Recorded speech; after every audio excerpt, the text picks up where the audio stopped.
안녕하세요. 오늘 아침에도 말씀으로 함께 교제하게 하신 주님께 감사를 드립니다. 오늘은 8월 18일 화요일 예수님의 치료봉사. 마태복음 9장 36절 무리를 보시고 불쌍히 여기시니 이는 그들이 목자 없는 양과 같이 고생하며 기진함이라. 본문의 말씀, 예수께서 배에 오르사 건너가 본 동네에 이르시니 침상에 누운 병자를 사람들이 데리고 오거늘 예수께서 그들의 믿음을 보시고 중풍병자에게 이르시되 작은 자야 안심하라 내 죄 사함을 받았느니라. 어떤 서기관들이 속으로 이르되 이 사람이 신성을 모독하는도다. 예수께서 그 생각을 하시고 이르시되 너희가 어찌하여 마음이 악한 생각을 하느냐. 내 죄 사함을 받았느니라 하는 말과 일어나 걸어가라는 말 중에 어느 것이 쉽겠느냐. 그러나 인자가 세상에서 죄를 사는 권능이 있는 줄을 너희로 알게 하려 하노라 하시고 중풍병자에게 말씀하시되 일어나 내 침상을 가지고 집으로 가라 하시니 그가 일어나 집으로 돌아가거늘. 이 마태복음 9장에 기록되어진 이 내용은 세 가지 복음서에 다 나옵니다. 마가복음과 또 누가복음에 기록되어진 지붕을 뚫고 이렇게 내려오는 이 병자의 치유의 사건을 기록해 주고 있습니다. 오늘은 이 본문을 중심으로 예수님은 현실적인 필요와 궁극적인 필요를 어떻게 연결시키셨나, 또 혈류증 걸린 여인을 어떻게 대하셨나, 궁극적인 필요, 영적인 필요는 왜 중요한가 하는 문제들을 생각해 보겠습니다. 예수님은 현실적인 필요와 궁극적인 필요를 어떻게 연결시키셨을까요? 침상에 누운 병자를 사람들이 데리고 오거늘 예수께서 그들의 믿음을 보시고 중풍병자에게 이르시되 작은 자야 안심하라 내 죄 사함을 받았느니라.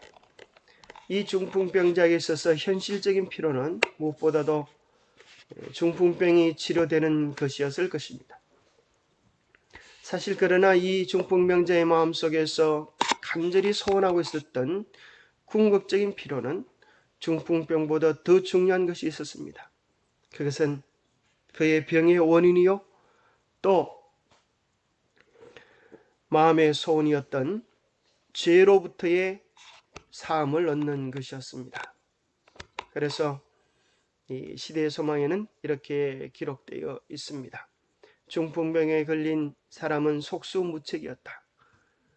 그는 어떤 것으로도 도움의 가망이 없음을 알고 절망에 빠져버렸다. 그때 그는 예수의 놀라운 이야기를 듣게 됩니다. 그리고 그 일들을 전달할 수 있는 친구들의 도움으로 예수님께 운반되어 갈 수 있다면 나을 수 있을 것이라고 하는 믿음을 가지게 되었습니다.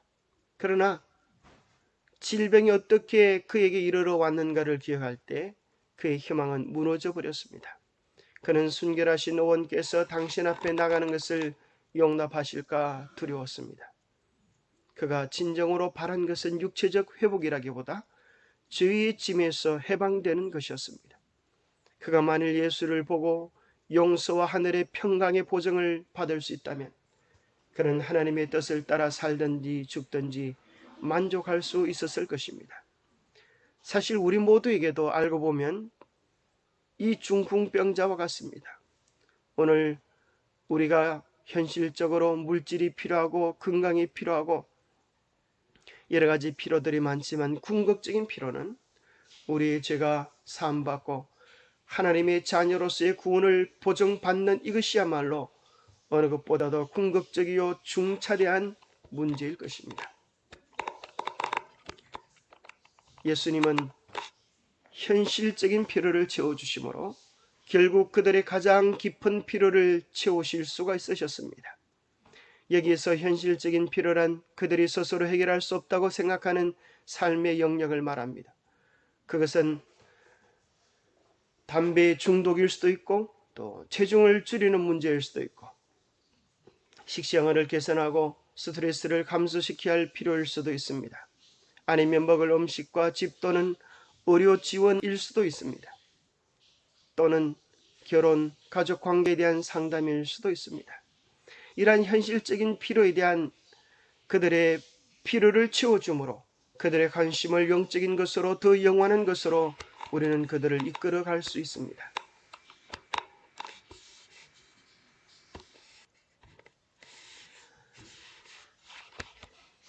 그러나 인류의 가장 궁극적인 필요는 하나님과 개인적인 관계를 맺고 영생의 중요성을 깨닫는 것입니다.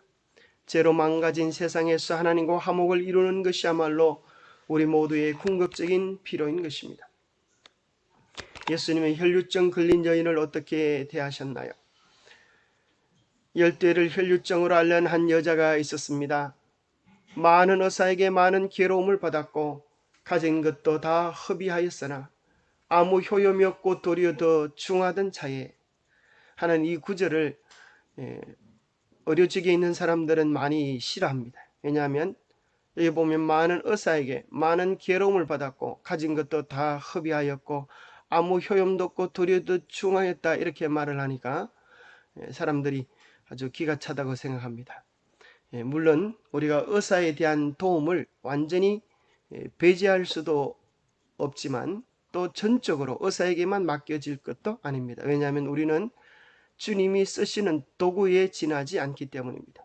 하나님께서 때로 현대의학을 통하여 우리를 도울 수 있는 부분도 있기 때문에 우리는 거기에 대하여 지혜롭게 분별하는 분별력이 필요하다고 생각합니다. 예수의 소문을 듣고 무리 가운데 끼어 뒤로 와서 그의 옷에 손을 대니 이는 내가 그의 옷에만 손을 대어도 구원을 받으리라 하밀러라. 이에 그의 혈류 근원이 곧 마름의 병이 나은 줄을 몸에 깨달으니라. 예수께서 그 능력이 자기에게서 나간 줄을 곧 스스로 아시고 무리 가운데 돌이켜 말씀하시되 누가 내 옷에 손을 대었느냐 하시니 제자들이 여짜오되 무리가 에워싸 미는 것을 보시며 내가 내게 손을 대었느냐 물으시나이까. 예수께서 이를 향한 여자를 보려고 둘러보시니 여자가 자기에게 이루어진 일을 알고 두려워하여 떨며 와서 그 앞에 엎드려 모든 사실을 여쭈니 예수께서 이르시되 딸아 내 믿음이 너를 구원하였으니 평안히 가라. 내 병에서 놓여 건강할지어다. 여기 보면 정말 예수님께서 자기 옷자락을 붙잡고 치유받은 여인을 사람들에게 소개해 주십니다. 예수님께서 만약에 이 여인에 대한 언급을 하지 않았다면 어떤 일이 벌어졌을까요? 아마 이 여인은 예수 옷자락을 만졌기 때문에 병이 났다라고 많은 사람들에게 소개하면서 아마 옷자락 요법이 그 당시에 유행했을지 모릅니다.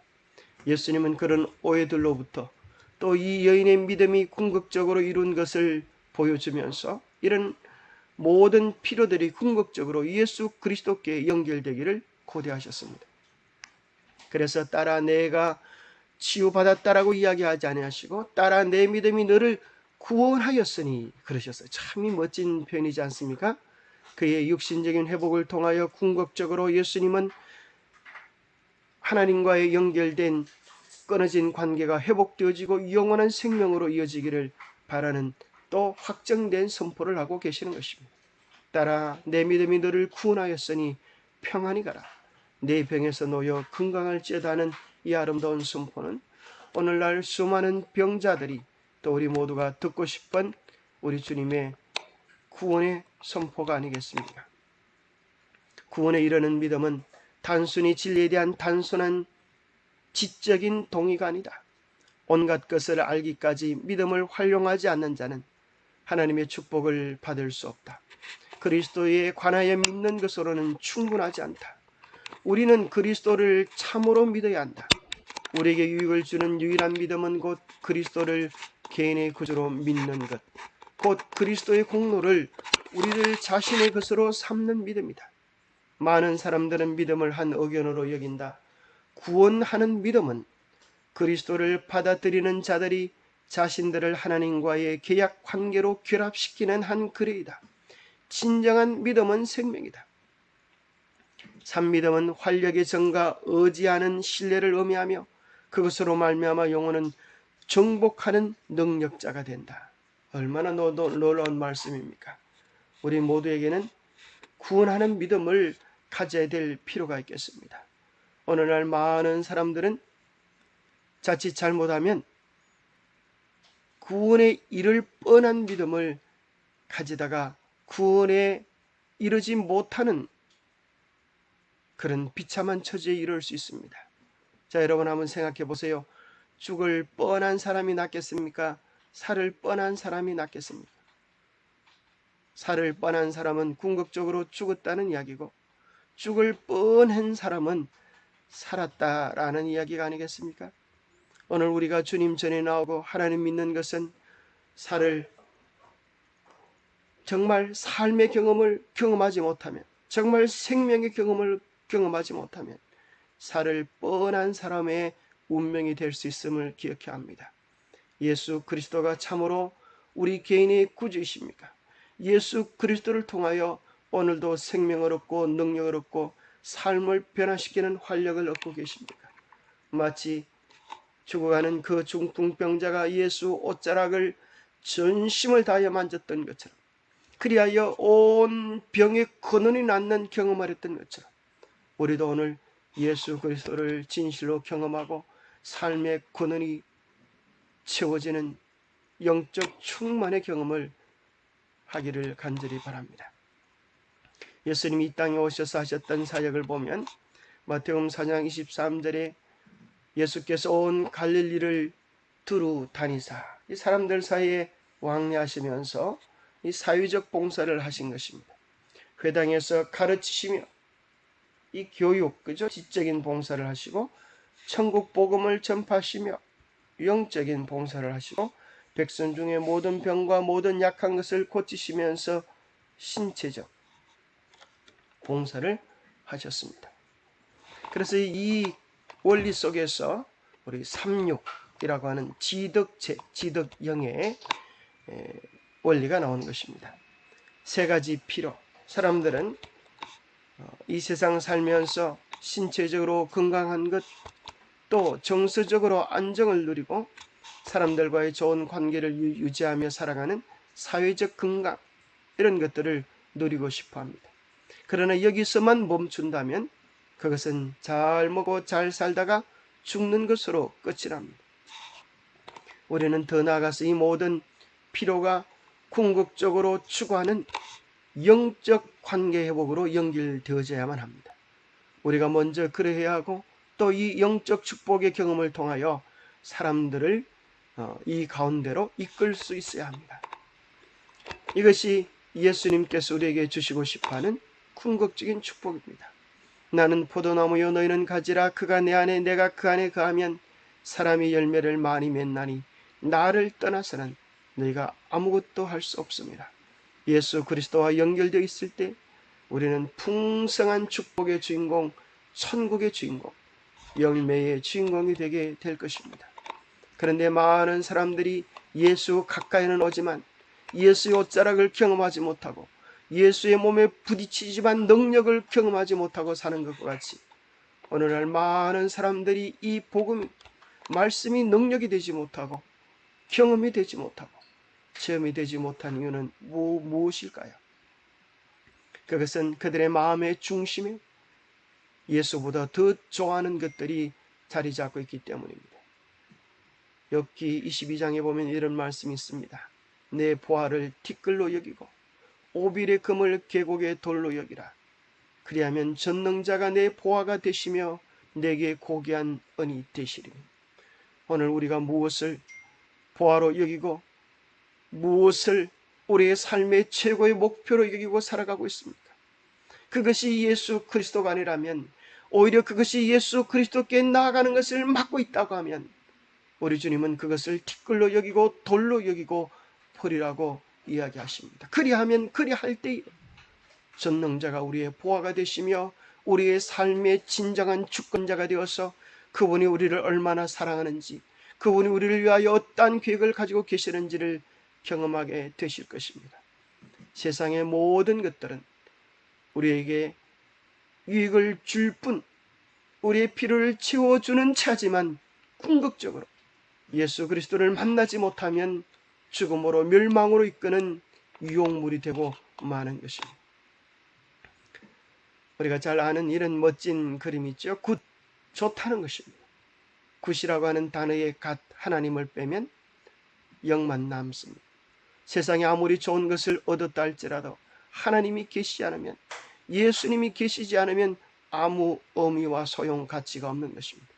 비록 우리의 삶이 영이랄지라도 거기다가 갓이 더해지면 굿으로 바뀌지 않습니까? 우리의 삶이 아무것도 아닌 삶, 아무것도 가지지 못한 삶이라 할지라도 하나님이 계시면 그것은 정말 좋은 것입니다. 왜냐하면 그 속에 생명이 있고 그 속에 기쁨이 있고 그 속에 영원한 소망이 있기 때문입니다. 그래서 이 단어에 대한 재밌는 예정을 우리는 부자와 거지 라사로의 비유에서 발견하게 됩니다. 부자는 많은 것을 가졌지만 예수가 없어서 궁극적으로 영으로 끝나는 삶을 살았지만, 거지는 비록 줄이고 불붙고 멸시와 천대 속에 살았을지라도 그의 마음에 예수 그리스도를 버리지 아니하므로 그는 궁극적으로 천국의 주인공이 되어지는 복을 얻게 되었습니다. 오늘날 여러분은 어떤 삶을 살기를 원하십니까? 부자가 되기를 원하십니까? 거지 나사로가 되기를 원하십니까? 그러면 어떤 사람은 이야기하기를, 이 땅에서는 부자처럼 살고 천국에서는 거지 나사로처럼 천국의 주인공이 되고 싶다고 하는 그런 사람들이 많이 있습니다. 그러나 때로는 그렇게 되어지면 참 좋겠지만 때로는 우리가 양단 간의 결정을 해야 될 때가 있습니다. 그럴 때에 우리의 삶은 정말 분명하고 확실하게 주님을 택할 수 있는 지혜로운 우리가 다 될 수 있게 되기를 바랍니다. 주님, 사람들의 현실적인 필요에도 예민한 감각을 가질 수 있도록 우리의 마음에 넓은 예수님의 마음을 주시옵소서. 우리가 영적인 것이 중요하다고 하여 상대방의 필요를 무시하거나 외면하지 않게 하시고, 우리 예수님이 우리의 수준까지 낮아지셔서 우리의 필요를 치우시고 섬세한 돌보심과 사랑으로 우리의 삶을 이끌고 계시는 것처럼 우리도 예수님의 손과 가슴이 되어서 사람들의 현실적인 필요도 등한히 여기지 않게 하여 주시옵소서. 그러나 거기에만 머무르지 않게 하시고 궁극적인 필요, 예수 그리스도를 소중하게 전가하도록 우리에게 지혜를 다하여 주시옵소서. 오늘도 예수 그리스도로 인하여 예수로 사는 축복의 하루가 될 수 있도록 우리의 마음의 중심, 삶의 초점을 잃어버리지 않게 도와주시옵기를 우리 주 예수 그리스도로 머지하여 간절히 간구하옵나이다. 예, 감사합니다. 궁극적인 필요 예수 그리스도 안에서 우리의 모든 필요들이 채워지는 풍성하고 복된 하루가 되시기를 간절히 바랍니다. 감사합니다.